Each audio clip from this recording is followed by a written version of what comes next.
give you some idea to start with about the kind of broad focus of my research. And I've kind of played with reframing this every now and then, but what it comes down to is I'm interested in issues of community and issues of how new technologies are introducing change into community. And central to those questions over time have been questions about how, is place becoming less important as an aspect of community? And if it is, does that really matter for individuals or for kind of society as a whole? I'm interested in what kind of social support and what other types of resources that people get from their communities when we think of communities as more as just neighborhoods, but all the different ways we get social support in our daily lives. I'm interested in questions about whether people are becoming socially isolated as a result of new technologies. And then, of course, the affordances of those technologies for either reducing isolation, providing support, or enhancing or distracting from community in different ways. And that leads to questions like, are these technologies contributing to democratic engagement? Are they related to civic and civil society? Are there political behaviors being shaped by these technologies, including things like how we have everyday conversations about political issues? The approach I tend to take in my research is a social network approach. I use this as kind of a broad theoretical framing for how I think about community and how I study relationships. While I'm very invested in the theory, I also occasionally use computational approaches to networks when it's appropriate to study community structure and ties.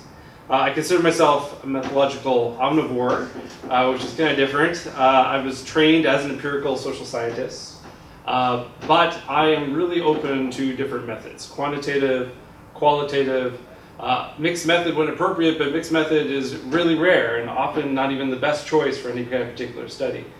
So I spent a lot of time thinking about how we can use different types of methodologies and selecting the best method for trying to answer different types of questions. I consider myself part of a kind of transdisciplinary approach to the study of this work, which I think is actually different than an interdisciplinary approach. I view myself as situated in a space that is kind of contested in ownership between different communities about how we want to talk about community, how we want to talk about new technologies. And I view myself as kind of in a situation where I want to intersect into different communities and different audiences that can help me understand how new technologies are shaping community.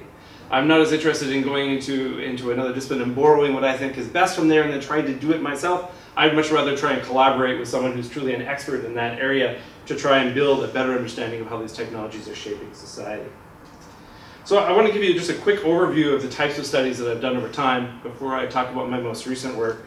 As Bill kind of introduced, my first real questions in this area were about how internet use is affecting interactions amongst neighbors. And it started with a study of Netville, which was this broadband suburban community located just ever so slightly north and then east from here in suburban Toronto. And this was a situation where we literally put fiber optic into the ground in an area when we only had dial-up.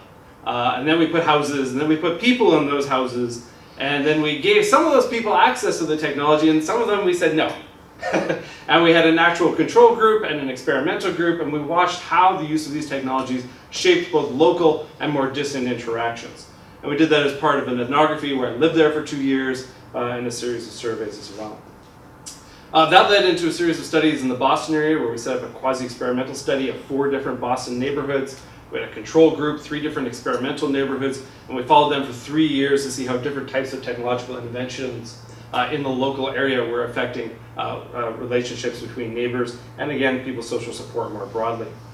Ultimately, that led to a more naturalistic study where we created a website that was about what we now call hyperlocal neighborhoods. At the time, we just called it a website with discussion forums for neighborhoods and community, and we waited to see who would show up and use this website. And we started modeling the diffusion and adoption of that technology amongst different neighborhoods in America and in Canada. We had over 8,000 neighborhoods join, over 150,000 participants in total, and we looked at different ways to see what types of communities are adopting this technology, and then is there variation between, say, extremely disadvantaged neighborhoods and more advantaged neighborhoods and how they're using these technologies for civic and civil engagement. In general, this work kind of concluded with a discussion of what we call globalization, which was kind of a realization and kind of an early recognition that a lot of the technologies that we associate with the internet are actually having very local effects, right? That they're actually much more about engaging with very local ties at a mid-range, more so than this kind of global village. The internet is all about interacting at a distance. And here the question became, how do new technologies affect interaction in public space? She tries to answer that for us right here. Not too happy with people using technology in her space. And this started with a series of exploratory studies where I looked at observations of how people were using Wi-Fi in different types of cafes, both paid and free Wi-Fi. Eventually led to a behavioral mapping study, which is an approach pioneered by William Holly White, where we went into 7 different public parks located in Philadelphia, New York City, San Francisco, and Toronto, and spent a summer watching about 1,500 people using different technologies in those spaces, traditional media as well as new media, and seeing how their use of technology affected their use of that space. Eventually that led to a longitudinal study where we found a really cool archive of video of people using public spaces in the 1970s and 80s. William Holly White was a kind of an urban sociologist, also an organizational sociologist, and he was known for taking out the tripod, putting a Super 8 camera on it, and just filming public spaces. And he had all this film, and he just kind of threw them in boxes, and eventually we found them in a warehouse in Hoboken. No catalog, no rhyme or reason to them, so we spent a lot of time converting those into digital, and then going back and refilming some of those spaces that he had filmed and doing a content analysis to compare what life was like in public spaces then, what life is like in public spaces now with interventions like mobile phones and other technologies.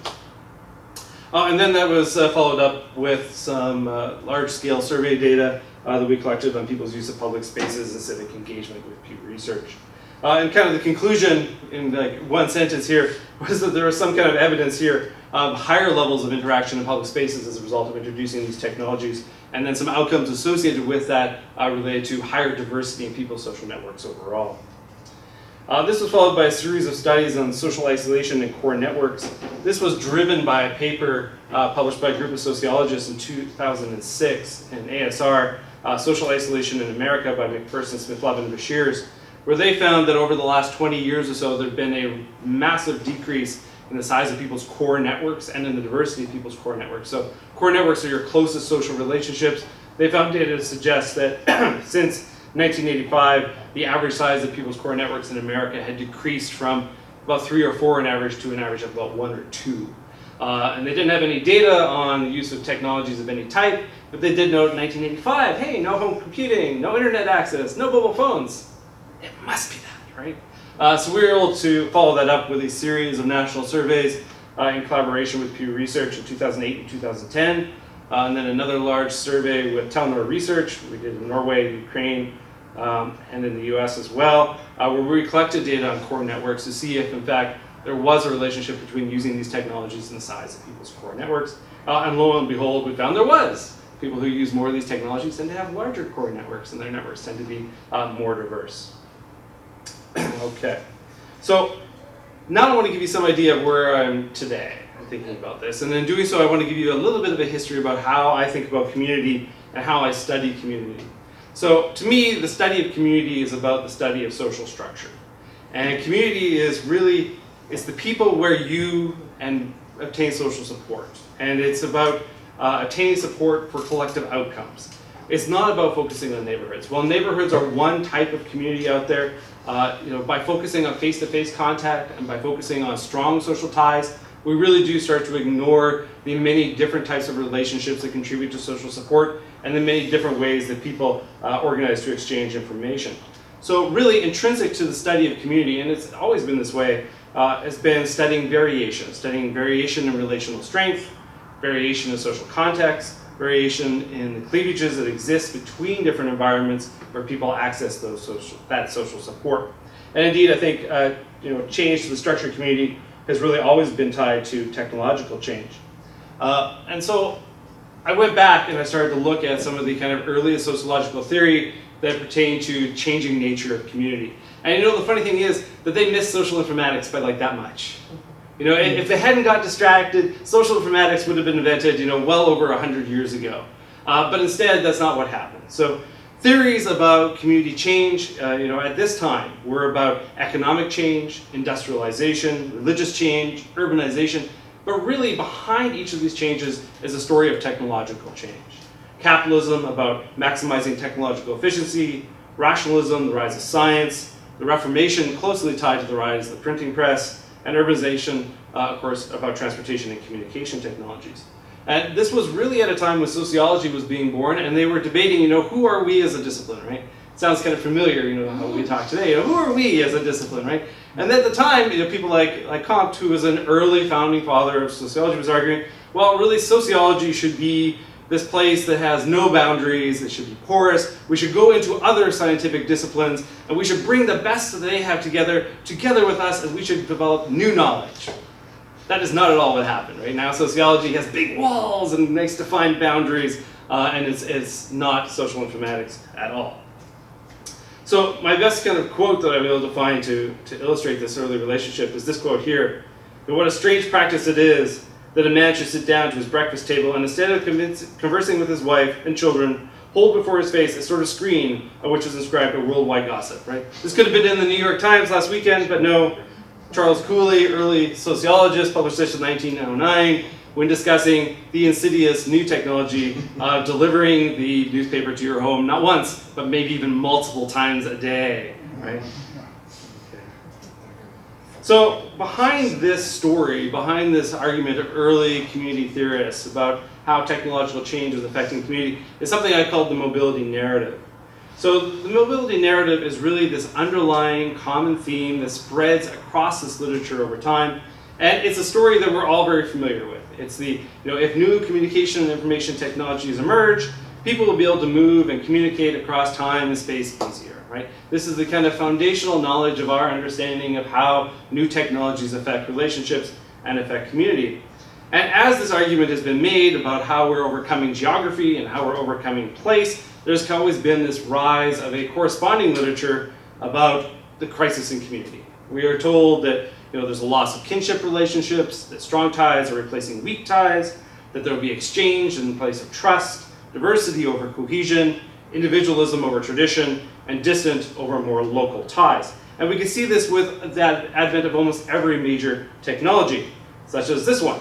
Extensive use of electricity is corrupting the morals of the young, right? 1888 in the New York Times. Perhaps my favorite, women of refinement and exquisite moral training, addicted to the use of the wheel, detrimental to the advancement of morality, nay, even its stability. No discussion of the insidious two-wheel device that was becoming addicted, and women were escaping the confines of the home, doing who knows what out there. Right? So this, naturally progressed into digital technologies, right? So the continuation of the mobility narrative as we know it today was created by people like Daniel Bell, Manuel Castells, Barry Wellman, and their corresponding theories about how these technologies are shaping community. So Bell, noted there's the eclipse of distance, the rise of post-industrialism. Castells added to this with, the space of flows is going to replace or overcome the space of places. Barry Wellman contributed this with networked individualism, noting a shift from place-to-place interactions to person-to-person community. And the question that I started to ask was, do these models really represent new forms of community? Do they represent new structure of community? Or is it really just the same structure and part of this long-term mobility narrative? And really, the more I looked at it, the more I thought, this is actually the same story. It's the same story that early sociologists were telling us, beginning with the rise of industrialism, the rise of urbanization. And a lot of kind of current, and I think the dominant sociological theory of this time about community says that, today we're really not in a post-industrial age. We're in a period of late modernity. And this period of late modernity is an age where, as we increasingly become mobile, we have increasingly bond-free living, we are less attached to each other, our relationships are less enduring, and we live in a space where relationships provide kind of disposable gratification. That leads to, quotes from the New York Times that are much more recent, right? So this is from Sherry Turkle in her op-ed from her last book. It could have been the same quote from the current book, where she says, we expect more from technology and less from one another, and seem increasingly drawn to technologies that provide the illusion of companionship without the demands of relationships. But I think that something has actually changed. I actually think that we've come to a point where the mobility narrative is about to change for the first time in a very long time. Technological affordances associated with the rise of social media are responsible for this change. So I propose or suggesting that like we study affordances in terms of how they affect the design of objects and the relationship between people and technologies, we can also talk about community in this way. And we can look at how variation in community structure affords different outcomes. So I want to talk about two affordances in particular of these new technologies that relate to social networks and social media use. The first is pervasive awareness. So pervasive awareness is really about the adoption of technologies that allow for very lean, ambient exchanges that are integrated into everyday life. Those who are kind of invested in the CSCW literature, this should sound very familiar. I mean, we've been talking for a long time about how we design technologies for the workplace that provide for ambient forms of awareness of those around us. Imagine now, that's in the wild, it's out there in social media, and it's invested not just in the workplace, but in everyday aspects of our lives. It provides for heightened awareness of activities, interests, resources, and life course transitions of social ties as they're broadcast through these digital technologies. And the second affordance I want to talk about is persistent contact.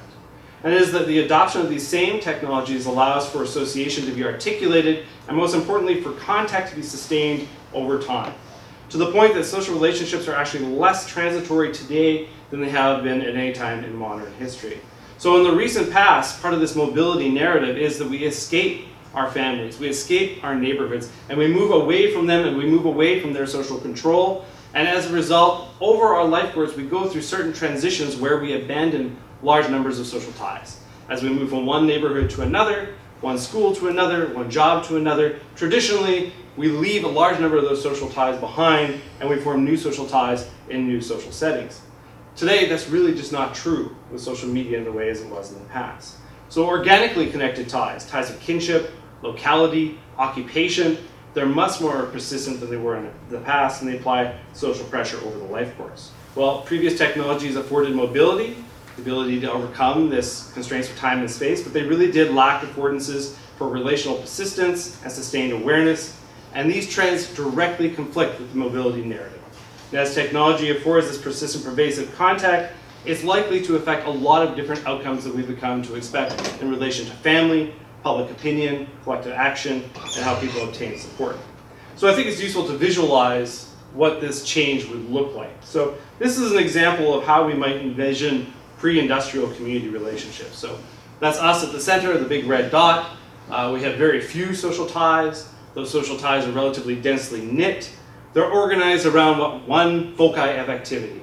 So that foci of activity was home. Home was not really differentiated from work. It was one place where most of our social relationships were invested, and there was a high level of generalized reciprocity, a high level of watchfulness, which is different from surveillance, different from kind of an institutional surveillance. We had this kind of interpersonal watchfulness that took place between people and contributed to high levels of conformity and the collective authority and sort of repressive sanctions as a result. But as urban industrial community rose and started to replace that mode of community, we started to see something different. We started to see multiple foci of activity.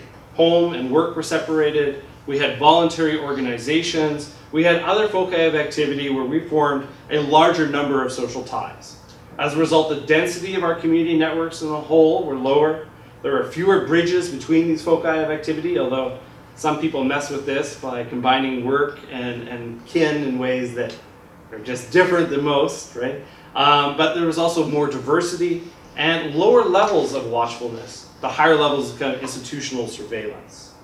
The most important thing here is that these foci appear and disappear over the life course at kind of predictable intervals, right? So these foci would disappear, new foci would form in their place, one neighborhood would be replaced by another, social ties from one community or one foci of activity would disappear and be replaced by mostly equivalent social ties in this replacement foci of activity. Today, as we watch the kind of rise of persistent and pervasive community, we see something different. We see foci of activity becoming much more stable over the life course. We see more bridging between social ties as a result of context collapse and other social forces.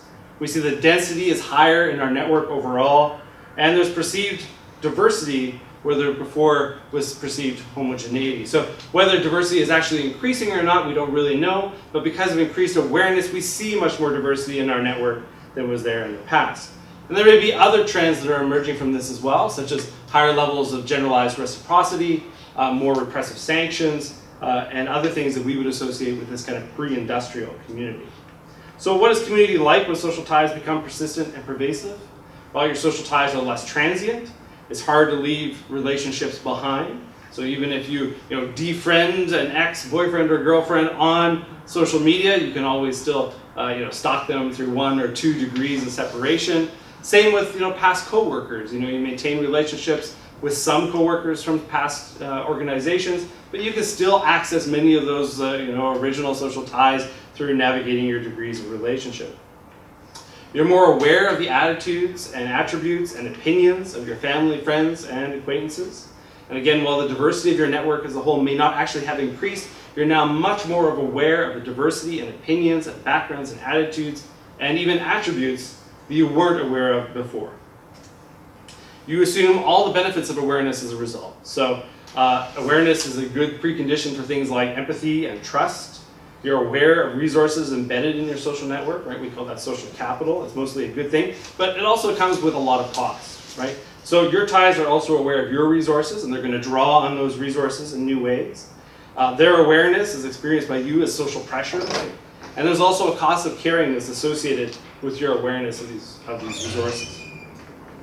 So how do we start to understand the societal implications of such a shift? So what I tend to argue is that we need less of this type of study, where we look at interactions that take place within one foci of activity, or one organization, or one virtual community, and instead we start to do more studies like this, where we start to look at what the interaction that takes place between different foci of activity, how interactions in one place combine with social ties that are maintained in other places, and how these two different foci of activity or multiple foci of activity bridge to create new kinds of constraints and opportunities in everyday life.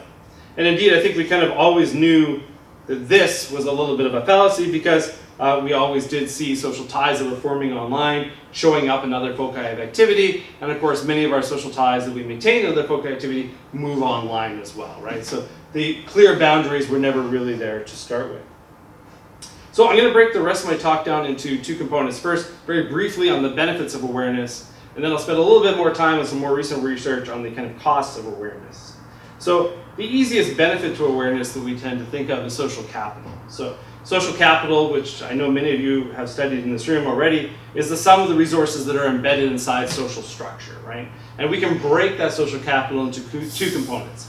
Bonding social capital, which is those resources that are accessible from our closest, most homogeneous, most similar relationships. And by the nature of the kind of closeness and intimacy involved here, this is associated with network density, closure, trust, shared norms. And then we also have bridging social capital. Bridging social capital is those resources that are more likely to come from heterogeneous social relationships, from our weaker social ties. And as a result, they're associated with things like bridging and network diversity. So we've done a series of studies, myself, my students, other colleagues, over the last number of years looking at bonding and bridging social capital.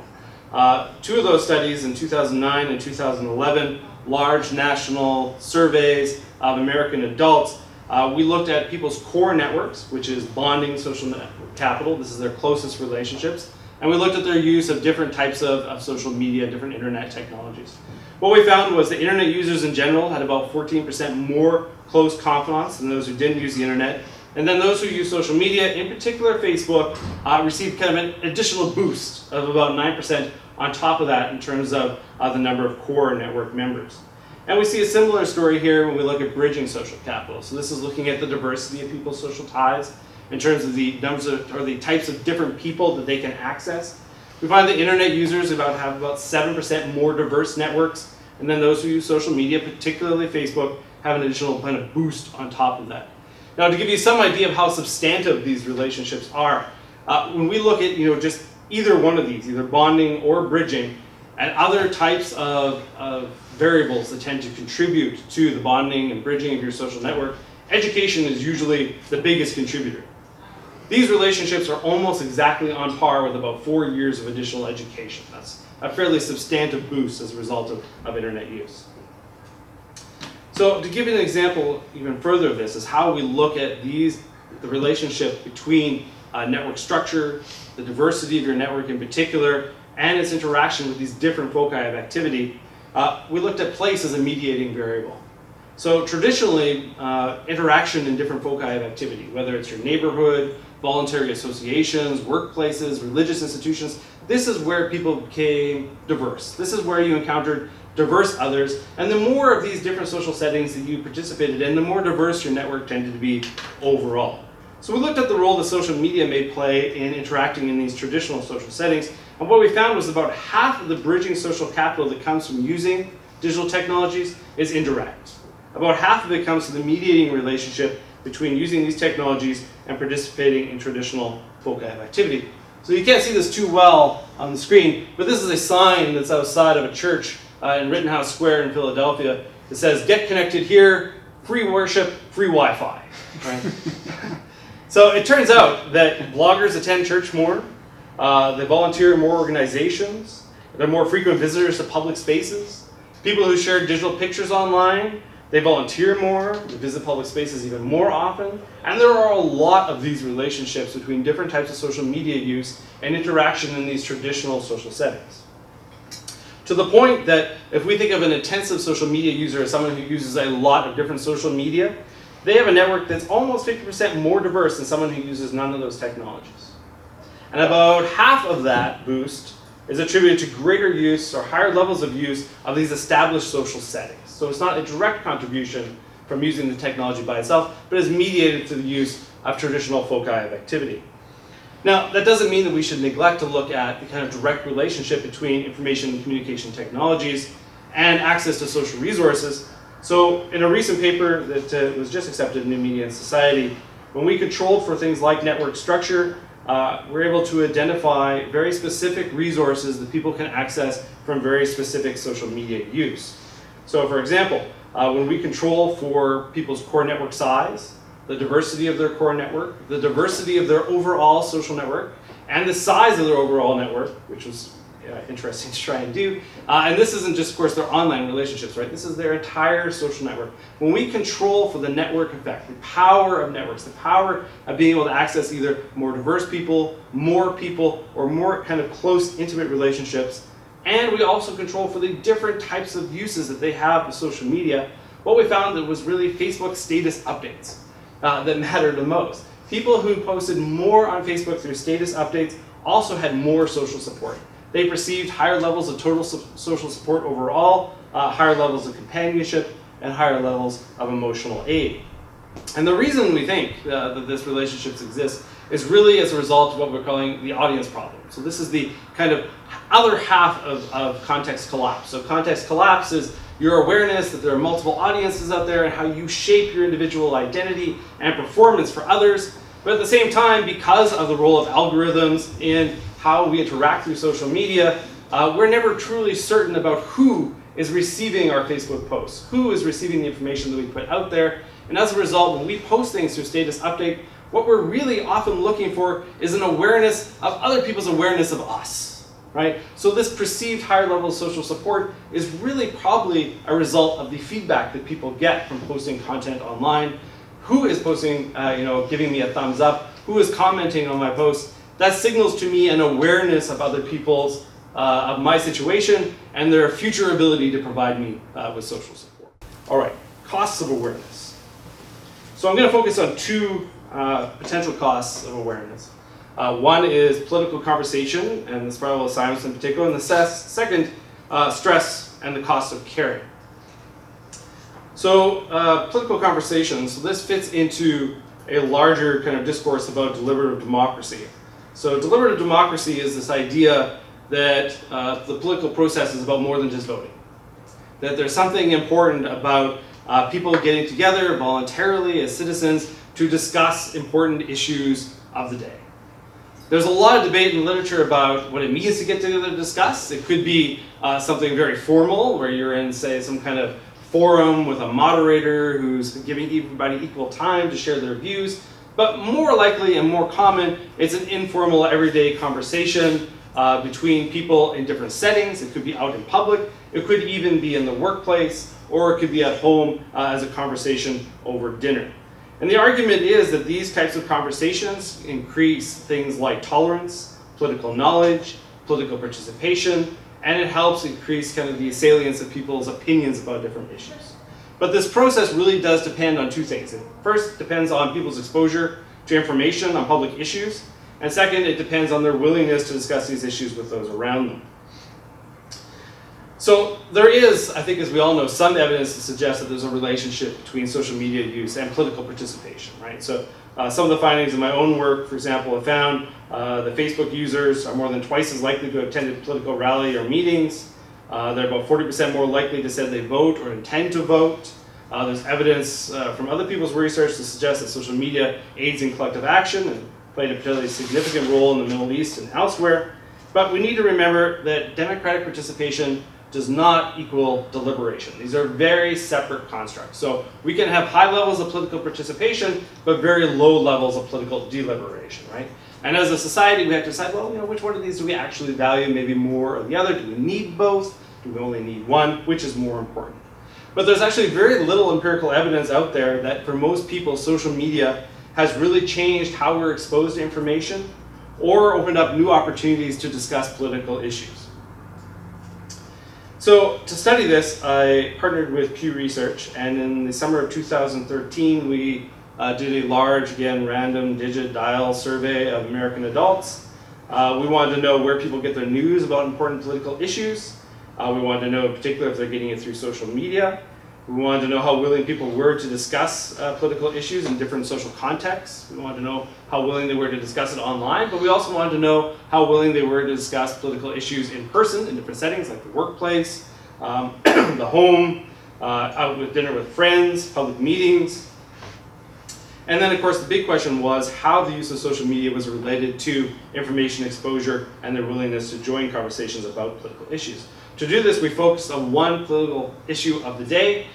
In order to study this, we had to find a political issue that was popular, that most people had heard about, that was emerging, where people hadn't yet necessarily received all of the information, and were still trying to have conversations to form opinions. And the natural subject in the summer of 2013 was Edward Snowden and the US government's surveillance program to collect what we thought at the time was metadata on telephone calls, email, and other types of online communication. So the dependent variable here really was people's willingness to join a conversation on this issue in different settings, public spaces, private spaces, online, offline. We looked at various types of internet and social media use, mobile phone use, Pinterest use, Instagram use, Facebook use, Twitter use, as many different types as we could possibly think to measure. And then we try to control for all the other things that you would expect, demographic variables, and also things like awareness of agreement with different types of social ties. So here are kind of the highlights of our findings. This is people's willingness to voice their opinion on this particular political issue online and offline. So the first 4 bars correspond to offline situations where we would like to think people have everyday political conversations. The family dinner table, out with restaurant with friends, community meetings, the workplace.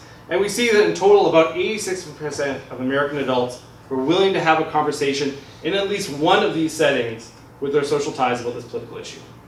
Then when we looked at social media use, Facebook and Twitter use, that drops to about half of that. Right? So only about 42% of people who use those technologies were willing to have a conversation about a political issue on social media about that conversation. Now, that's lower to start with, right? But it may not be such a bad thing, right? What we would hope to see here is that if social media is opening up new opportunities for political discussion, that 14% of Americans who aren't willing to have a conversation in person in a physical place about a political issue, we would like to see that 14% then having an opportunity to have that discussion online, right? So this is how many were willing to do that, right? So of that 14%, 0.3% were willing to have a conversation online, but not offline. So really providing, at best, the most marginal new opportunities for political discussion through social media.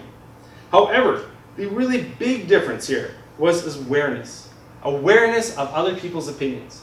So this chart here shows awareness of the opinions of family and close friends on this particular political issue. We did survey non-internet users. Non-internet users have the highest level of uncertainty about the opinions of their friends and family on the political issue. Almost 18% uncertain. It drops the more internet technologies they use. Internet users, only about 16% uncertain. Facebook users, 10% uncertain. People who use Facebook and Twitter, because almost nobody uses Twitter who does not use Facebook, that drops down to about 7%. Right? So the more social media you use, the more aware you are of the opinions, or at least the more aware you think you are of the opinions of your close friends and family. Okay, now it turns out awareness is not always good, right? So classic communication theory, spiral of silence, suggests that those who feel that they hold a minority opinion will tend to self-censor out of fear of being isolated. So the question becomes, does the spiral of silence apply here? Now there's some things that we have to keep in mind about the spiral of silence. The first is that the spiral of silence is very domain specific, right? So people, for example, who might perceive that there's disagreement in the workplace about a particular political issue might be reluctant then to have a conversation in the workplace about that issue, but that same person may perceive agreement amongst their family and be perfectly willing to have a conversation at home about that same political issue, right? So very domain specific. So what we found here was the expected spiral of silence, right? So we found that people who found disagreement online were less willing to have conversations online. People who found disagreement in the workplace were less likely to have conversations in the workplace around this particular issue. But we found something else, something somewhat unexpected. Social media users were also less willing to speak out in other social settings. So the more people use social media, the less willing they were to discuss political issues in other settings like public meetings, and in particular, the workplace. So for example, someone who uses Facebook a few times per day was about half as likely to discuss that topic at a public meeting than someone who uses Facebook only a couple of times per week. And in addition to that, the spiral of silence became less domain specific for these people. So a typical Facebook user who didn't feel that her Facebook friends agreed with their position was half as likely to join a conversation when out to dinner with friends, right? So we can think about how social media is affecting context collapse and people's awareness of different audiences, and how the use of this one technology, which is suddenly collapsing opinions from multiple audiences into one, is now affecting in return people's willingness to have everyday conversations in other physical settings. Now we've recently, there's no way you can read this, tried to elaborate on this. Our original results were published in a report we made public through Pew Research. We now have a paper under review with Public Opinion Quarterly, where we look at the relationship, again, between the spiral of silence and social media use, but we also look at the role of attitudinal strain. And what we really see here is that this all still applies, that there is a spiral of silence that is non-domain specific, and social media users are in general also less willing to speak out in person unless they have really strong opinions, right? If they have really strong opinions, there's nothing you can do to shut them up, right? They are going to speak out in almost any setting, regardless of the spiral of silence, which is kind of a known finding, but particularly in terms of social media. Okay. Downside of awareness. So why is it that social media use is associated with less willingness to join political conversations? So we're arguing that increased awareness of other people's opinions on political issues, but also increased awareness in general of the diversity in people's social networks overall, is resulting in uncertainty. That as a result of increased awareness of diversity that was probably already there, but is now just more visible. So you can think, for example, you have a great close friend who you feel like you have so much in common with, but yet you've really never discussed politics. Suddenly you see them on Facebook sporting a Donald Trump t-shirt, right? You're now like, oh, he's Republican.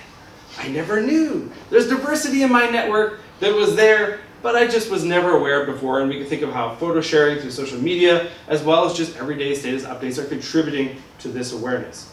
So failing to find expected opinion agreement on social media, with our social media friends, and seeing diversity on other issues, presumably results in some sort of fear of social isolation that's leading to self-censoring online and in other social settings, such as the workplace. And possibly there are other things contributing to this, such as a fear of repressive sanctions and concerns of kind of the persistent nature of social media and social media information. Interesting kind of paradox that's emerging here in how we think about social networks and homophily. So traditionally, when we think about homophily and exposure to diversity in social networks, we tend to view this as an opportunity. We tend to view opportunities for exposure to diversity as opportunities for unique access to information. Well, there's really two parts of this homophily coin. One is that similar people tend to be drawn to similar others. People like to flock together. The other one is that they also tend to flock to the same pond. Similar people also tend to end up in these same or similar places together. And it turns out, I think, that when you encounter difference in places where you expect to find similarity, that actually leads to uncertainty, which really does contribute to this same process. So the second example I want to talk about is stress. So when I talk about stress here, I'm talking about psychological stress. So psychological stress is a state. It's a state within individuals where they lack the ability or the resources to adapt or to cope with the demands of those who are around them. It's an internal state, and presumably your ability to cope varies with your personality. So the question we had is, does the use of social media and digital technologies in general relate to psychological stress? That is, if you use more Facebook, or if you use more of your mobile phone, if you use more of the internet in general, is it stressing you out? Okay, so we investigated again with a large national random sample of American adults. We used Cohen's perceived stress scale as a measure of assessing people's psychological stress. It's a fairly valid and reliable measure, and it's an assessment of people's risk for things like psychological disorders related to stress, anxiety, depression, physical illness such as cardiovascular disease. And what we found is as follows. Men, no relationship between the use of these technologies and stress.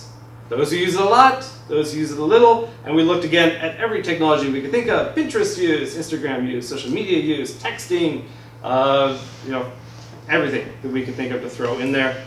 Absolutely no relationship between the frequency of use and stress from men. Women were an entirely different picture. Lower levels of stress.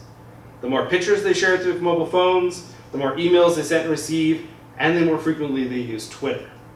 So, for example, a woman who uses about average levels of communication in these technologies scores about 21% lower on the PSS than a woman who didn't use any of these technologies at all. So the question we're commonly asked is why?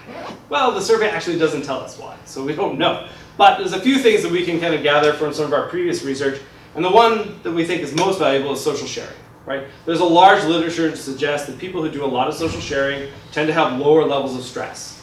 We could think of Facebook and a lot of these technologies as giant social sharing machines. It could be that taking pictures of little Johnny swinging on the swings and sending it to all your friends at the park does something for women in terms of reducing or lowering stress. It could be a time management issue. It could be that your ability to use these technologies reduces the stress that you would experience from multiple demands related to home, work, and kind of network. Or it could be something about the content of what is exchanged, right? It could be social support. We know, for example, that that people in general tend to report lower levels of stress the more they post status updates. This could be an example of that again. However, there's another type of stress out there: social stress. So social stress is typically a result of kind of stressful life course events that you experience in your everyday life. They're mostly outside of your control. There are things like having a child, getting married, losing a job, events that kind of happen to you that you can't regulate internally that do increase your psychological stress as a result. So we had no reason to assume that, for example, internet users or social media users are experiencing more life course events, right? They're probably not getting married more often, having more kids, losing their jobs more, or stuff like that, though you actually probably could take an argument for each of those. But we thought perhaps social media users are actually aware of more of these events happening in the lives of people around them, right? So social media users may experience stress vicariously as a result of contagion by being aware of these stressful events in other people's lives. So we studied social stress. We asked participants if they knew someone other than themselves who had experienced one of a dozen major life course events in the past 12 months. And if that person was someone close to them, or if it was a weaker social tie. We selected 12 events from kind of a known inventory of major life events. And we selected those 12 events from the expectation that some of these things happen to almost everyone, and some of them are more rare. This is an example of those 12 events. So things like, for example, starting a new job, About 60% of Americans are aware of someone in the past year who started a new job, either a close friend or an acquaintance. But you can look all the way down at the bottom here, only about 22% of Americans are aware of someone who's either a close friend or an acquaintance who was a victim of a robbery or physical assault. So we wanted to know, how awareness of these different events might be affecting people's stress. So on average, it turns out women much more aware of major events in other people's lives than men are, right? About 20% more. Also associated with education. You can think of a host of reasons. My wife has her favorite about why it is that women are much more aware of things happening in other people's lives than men are. But this is a fairly consistent finding in the literature in general. But what we wanted to know is how is this related to social media use? So what we found is social media amplifies awareness. So for men and women, different technologies predict awareness of other people's major life events. So awareness of close ties for women. We don't have to go into detail about what the technologies are, but things like Pinterest, for example, turns out to be a giant event sharing machine, right? People who use Pinterest, particularly women, they have more Facebook friends, they share more photos online. They're about 30% more aware of major events in other people's lives, of close friends, than our non-users. And the same is true of men, although for very different technologies. And we see a similar thing for men and women for weak social ties, although the effect actually isn't quite as strong. Women who share photos online, have more friends, like more content on Facebook, they're about 30% more aware of events in the lives of their weaker social ties. And similar number for men, although again with very different technologies. So how does this relate to stress? So awareness of undesirable events, not desirable events, only undesirable events, was associated with higher levels of stress. Other events tended to be more neutral. So this is the cost of caring. So it's interesting to note that it really is undesirable events. There's no kind of fear of missing out here. It's only awareness of bad things happening to those around you that tends to be associated with higher levels of stress. Women were affected by a larger range of unfortunate events than men were, right? So women and the cost of caring, this is the relationship to stress and awareness of very specific events. A woman who's aware that an acquaintance was accused or arrested of a crime tends to report about 10% higher stress. A woman who's aware that someone close experienced the death of a child, partner, or spouse, about 9% higher stress. And then you can see for men, a similar relationship but much fewer events associated with higher levels of stress. So, for example, a man, someone close to them had been accused of arrested for a crime, tends to report about 15% higher levels of stress. So you can see a real pattern here where women much more susceptible to exposure to events, especially through social media and undesirable events, and as a result, women much more than men experiencing this indirect effect of higher levels of stress through exposure to events on social media. Now, since we finished this study last year, the early results were published last January with Q, we realized that there are some kind of defects in our study. The biggest one that bothered us was we only had 12 events, right? So, life, a full 3D action game, there are an unknown universe of major life course events out there that you could be aware of. And we felt that we could be substantially underestimating the relationship between awareness and stress just by the 12 or so events that we selected. So since then, we've gone out and we've tried to improve this study with another large national survey where we used an inventory of 75 different events, positive and negative, trying to balance them more carefully this time. And we're trying to break it down a little bit further. So we're looking at awareness as a result of search, right, social comparison, and also serendipity. So do you become aware of events in other people's lives as a result of a process where you go out and look at other people's content? Or does it just show up in your social media feed, and does this matter for how it affects outcomes related to stress? We try to control for major life events in people's own lives this time, and we looked at empathy as a moderating variable. And we didn't just look at stress as an outcome, we also are starting to look at other outcomes such as perception of a just world. So again, classic communication theory argues that as we watch more television, we somehow have a biased view of the world where we feel that the violence we see on television is actually the real violence that takes place in everyday life. And the argument is that somehow we internalize what we see on television and think it's happening to us and those around us. But what happens on Facebook when we actually see our real friends, family, and relatives going through unfortunate events? does this create a new misconception about reality and how just kind of mean and unfair the world finds? We find the same relationship between awareness of undesirable events and higher levels of stress, but we also do find a relationship for awareness of positive events in other people's lives and reductions in people's stress. So not again a fear of missing out, but as you become aware of positive things happening in other people's lives, it actually seems to reduce people's stress in their everyday life as well. Although the relationship is far less substantive, actually. So being aware of bad things in other people's lives affects your stress a lot more than being aware of good things in other people's lives. Okay, just a couple minutes left. I know people are running off to class. I'll try and sum up here with just some highlights. Life under the conditions of persistent and pervasive community. You continue to enjoy the embrace of family, friends, and acquaintances throughout the life course. Dormant ties may never truly become dormant.